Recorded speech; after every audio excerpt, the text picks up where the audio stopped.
YouTube પર lecture સાંભળતા પેલું ઇન્સ્ટાગ્રામ નું નોટિફિકેશન આવે, બહુ ઈચ્છા થાય એટલે નોટિફિકેશન ટચ કરીએ, પછી મેસેજ વાંચ્યું, કોઈને રીલ મોકલી છે, એ રીલ ખોલીને જોઈ, જેવી 30 સેકન્ડની રીલ પૂરી થાય એટલે આંગળી ઓટોમેટિક ઉપર જાય, એટલે બીજી આવે, ત્રીજી આવે, ચોથી આવે, એમ કરતા એક મેસેજ તમને અડધા કલાકમાં પડે.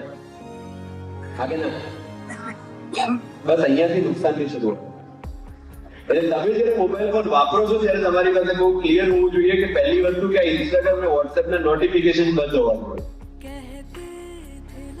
નોટિફિકેશન બંધ હોવા જોઈએ, કારણ કે નેટ યુટ્યુબ નો વિડીયો જોવા માટે તો ઇન્ટરનેટના કારણે નોટિફિકેશન તો આવશે, પણ અગર મેં સંયમ રાખીને નોટિફિકેશન બંધ કરી દીધા છે અને માત્ર 1 કલાકના વાંચન પછી હું નોટિફિકેશન ખોલીને જોઉં તો મને નુકસાન થવાની શક્યતા ઓછી.